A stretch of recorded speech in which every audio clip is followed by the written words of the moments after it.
Hello YouTube, this is Shirley426, and today we have the review of the HMM Zoid, the Cannon Tortoise from Kotobukiya. Now once again, the last time I reviewed a HMM Zoid, there was a slight accident. Hopefully nothing happens in this review. Alright, so now let's get on to the review right away. So first of all, this is not my first turtleneck to review. My first turtleneck, as far as I remember, was the 5 Toys B Spots Jetsam. So when I was actually building this guy, he definitely reminded me of this guy a lot. So once again, pretty good figure if you ask me. Anyway, so I would like to point out a few things. Number one, yes, I actually did grow up with watching the original Zoids anime as well. And Cannon Tortoise was in there, but not as a huge role. He was usually in the background. He would be always stationed in the base, or you know. So basically, he wasn't really. This unit wasn't really like a main like protagonist level kind of a Zoid. He was always like a military use, you know, cannon fodder kind of type, so if you ask me. And then there were other Zoids anime after the first original one, and this thing did make a few appearances, but once again, not a huge impact on the series. Alright, so once again, this is being my first time building a smaller HMM type Zoid as well. So usually people tend to first go with the Command Wolf, Shadow Fox as well. I believe because those things are much smaller, like for example compared to the Saber Tiger, Blade Liger as well. So when I was first building the Saber Tiger, it took a lot of stamina for me from building that. It really like drained me out, but this one definitely felt less draining, so I'm actually very happy with that. Alright, so as usual, let's see what we get. So first of all, what you get, of course, is obviously the main unit itself, Cannon Tortoise. Once again, no big problems here because this is an animal type mech. There's no extra accessories for them to hold because any weapon or equipment this thing has is on the unit. So that's an interesting case compared to Gunpla. So once again, here we have some sticker decals going on here. We get all these small numbers and a few more alphabets going on and all these symbols. So if you want to go make it more detail, if you want to do so, you can do that. Now I also did grow up with the original toys from the Zoids model kits or toys. Because those were back then they were made from Takara Tomy. Now currently the Zoids, the most recent series I believe, are still being made by Takara Tomy in terms of the product, but once again they are very different in design these days, so I barely touched them. Just wanted to point that out. So I actually did grow up a lot with the original toys, and then they were much more simple. They were more focused. They had a mechanical motorized core, so you can actually turn on a switch, or you can round up a small lever, and then it will move on its own. So because of that aspect, like pretty much articulation was non-existent on those products because all the mechanical things that were going on, you couldn't really move like a certain leg or certain like area. It was just pretty much locked into place unless you actually wind up the gimmick. So that was one downside. But now with the HMM, which stands for high-end master model, now we have actually proper articulation here.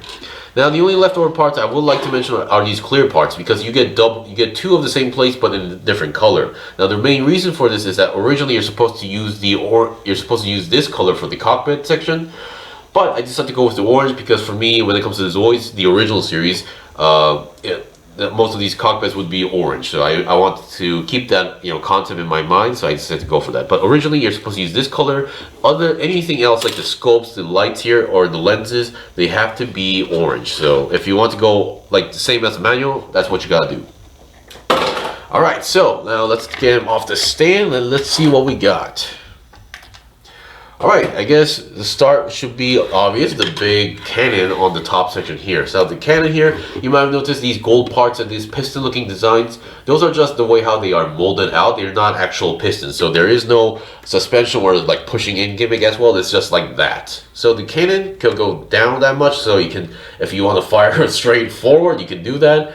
And if you want to go upwards, you can do that as well. However, this is as far as it goes, so if you want to make it go higher, from there you have to basically control the height of the front legs and make it go higher. So like an actual howitzer, because I used to be in the cannoneer in the military. So alright, so that's that. And then we have these side guns on the side, well obviously, and then these things are on pegs, so you can rotate them around 360, not exactly, because it is going to collide with the bottom section here, so as far as you can go.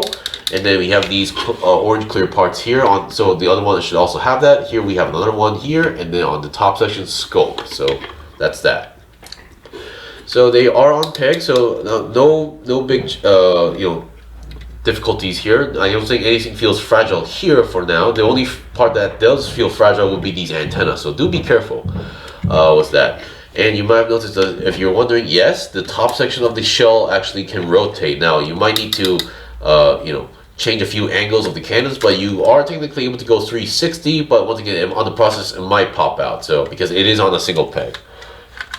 And because of this, I guess some people might be able to modify this with other equipments. You could totally change the cannon. And yes, I am aware there is another turtle unit from the Zoid HMM line, so I might actually try that out in the future.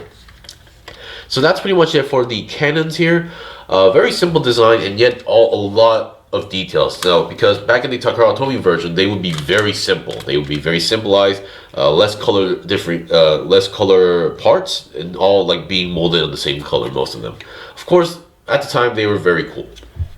Alright, so now let's get the head part. So the head, it can go outwards, and you can see there is a mouth that you can open up, but not really easy to move, and it's a very small mouth, so to the point where it makes it look a little bit ridiculous, but still, it can go outwards and inside like a real turtle, so you can do that. And then going upwards is possible, downwards is possible, and side to side, no big deal as well. And you can open up the cockpit section here. Be careful. This orange part doesn't really connect to very well, so be careful when you're opening it or closing it. And we have the pilot. The pilot you also need to build, believe it or not, because back in the Takara Tomy version, they would be a single piece. So you have to attach the arms and legs to the main body. The head is also connected to the body, so no big deal. Now the arms are connected very well on mine, no glue needed, but the legs did not, so I had to glue them on. That's the thing about this kit. There are certain parts that I actually did glue on because they were constantly falling off, or just definitely did not have a firm connection here. So, or some were actually very tight to the point where it would spring out. It would like just sprung out with a small touch. So I had to do a few gluing on, but any part that I glue on does not affect the articulation here. I just would like to mention that. And then we have these parts. These are actually, I thought they were originally leftover pieces, but these are actually just, you could actually slap these on here, and these are actually the feet pads. So I guess these would be spares in case this part gets damaged. Alright, other than that, let's see the side section here. So the side section, you can actually see this detail. You can actually open this up. The same goes for the other side as well. You can open the other side and reveal the inside. Now, I am not sure how the structure works on this unit, whether the pilot controls the cannon or another pilot has to go inside here to control the cannon. I am not too sure, but on the inside, you can see the core. This is something that the original Takara Tomy versions did not have. So let's see what we got. So you have to spin this section up and then kind of pull it out. So there we go, and we have the beautiful core.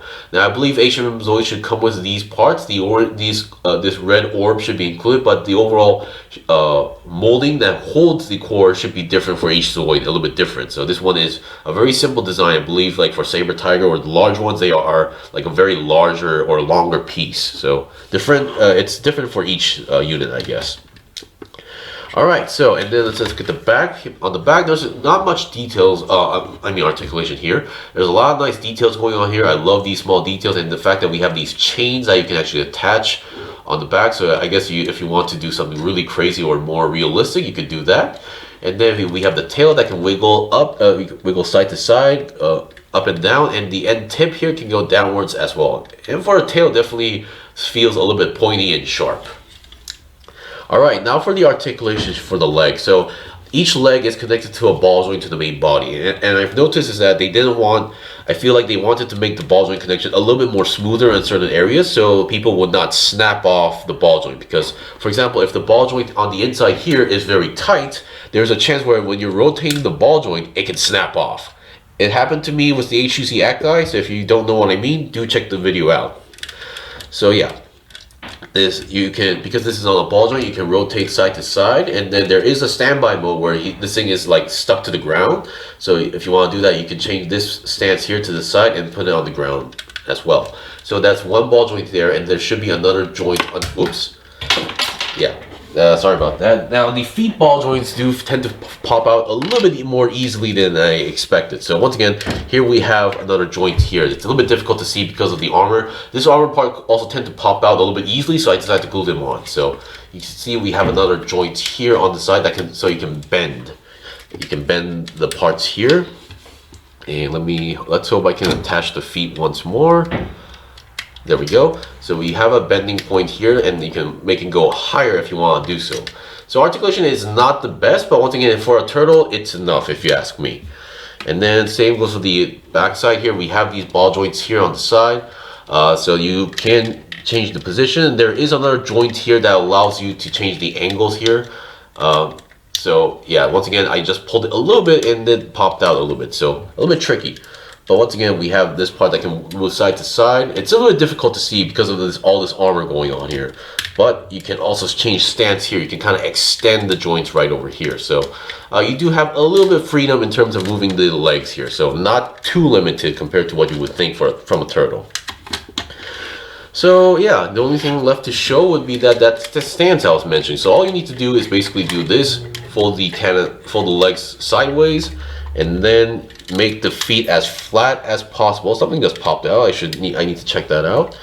And then there you go. You have the flat mode or something like that. Because the instruction manual is in Japanese, I cannot read what this mode is called. But once again, it's a pretty neat design. So I guess if you're stationed for a while, I guess this is the mode that you should be going for full defense, and then, you know, to standby to fire.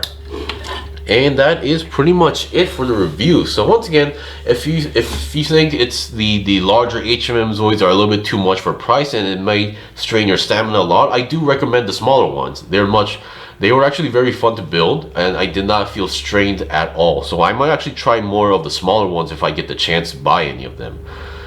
So anyway, thank you for watching the review. This was a review of the HMM Zoid, the Cannon Tortoise, or Tortoise. If you guys got any questions or requests, leave a comment below. I still have more stuff to buy and build and make reviews out, so please stay tuned. Until then, see you guys next time.